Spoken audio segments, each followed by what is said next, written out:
Hey guys, Buffner Gaming back today, bringing you another video, and today we're going to talk about the no minimap in Call of Duty Modern Warfare. So yesterday in the Call of Duty Modern Warfare multiplayer reveal, it was confirmed that there is no minimap in any of the modes in the multiplayer.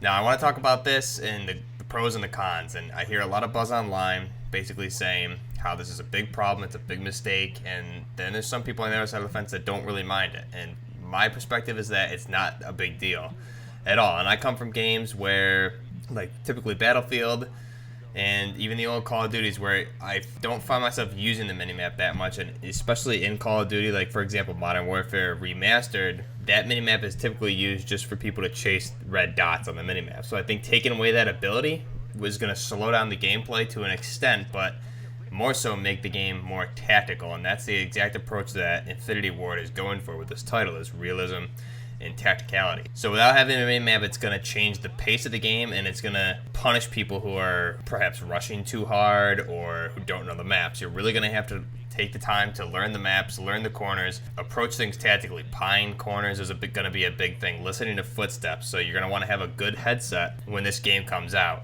because being able to hear what side the footsteps are on, if they're above you, below you, if they're approaching from your flank, for your 12 o'clock, and then also to understand where the gunfire is coming from. Because if you're behind a corner and you hear gunfire to your 2 o'clock, you're going to know where the enemies are. And especially, the other thing to note is that there's a compass in this game. And on that compass, when there's gunshots, there's a red blip that pops up. So if you happen to be facing in that direction, it's going to show where in your field of view that gunshot is coming from. So it's not like you're totally blind, and I can understand the argument not knowing the maps if people are using the radar to view where the turns are on the map, how the map layout, but that's all the more reason to take the time and learn the maps. And so on day one, it's definitely probably going to be a little hectic, but I think once people learn those maps, it shouldn't be a problem at all. Another thing is that with Killstreaks, it's not like you're never going to see the minimap or the radar. Because, for example, let's go through some of these kill streaks that are going to give you radar on that minimap, so you can see not only the minimap, but where the enemies are in real time for the most part. So, first off, at 3 kills, you get a personal radar, and that's the only kill streak available at 3 kills. So, personal radar is going to be an escort drone that enables the radar of the owner. So, you yourself are going to get your own personal radar and minimap, and it's going to ping nearby enemies. Now, we don't know if it's real time or not, but you're still going to be able to see that minimap and whereabouts the enemy are on the minimap. So that's one way you're going to get your minimap. Second is at 4 kills, you get your standard UAV, right? Everyone knows what the UAV is all the way back to COD 4. So now at 3 kills, you get your own personal radar. 1 kill later, your whole team gets a UAV that's going to ping enemies on that minimap. And then also later on at 12 kills, there's a kill streak called Advanced UAV. Now this is an orbital UAV that reveals the enemy's direction on the minimap. So not only are you going to get the minimap with the enemies being pinged, but it's going to show what direction they're facing.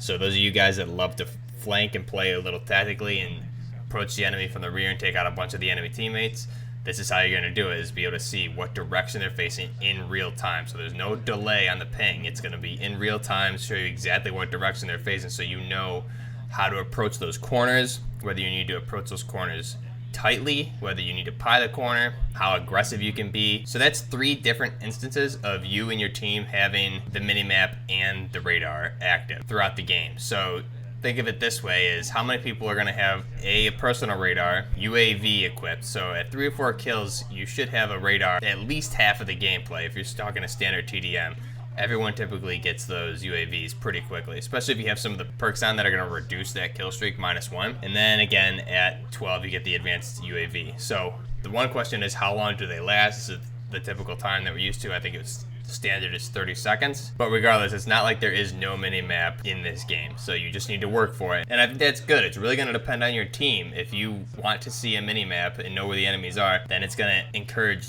team play, because now you're really going to need to work with your team. And if 3 or 4 of you have the UAV equipped in the standard 6v6 mode, so you get 4 kills, everyone's going to get that UAV. How many people are going to get 4 kills? And then you think in the grand scheme of things, like the 10v10 modes and even the 20v20s, I'm just guessing based on the gameplay that there's going to be a lot of UAVs going around here if they're going to be equipped. And I saw in a lot of the gameplay that not everybody had the UAV, so I know a lot of players were just experimenting with the different kill streaks to see how they worked on the maps and to interact with them. But I'm thinking that when this game comes out, especially in the beta when we get our hands on it, but when the game's really released on October 25th, that 4-kill UAV streak is going to be equipped for, I would say, at least 80% of players are going to have that one equipped. So let me know what you guys think in the comments below. I'm curious to know what everyone thinks about this mini-map. And again, you do have the compass that's going to spot enemies for you and let you know the direction that the fire is coming from. That's going to show a red blip on the compass. So it's not like you're blind. Again, it's just going to be playing the maps repetitively, knowing the maps. And then again, I think it's going to not slow down gameplay, but change the way you approach gameplay when those kill streaks that are going to show you the mini-map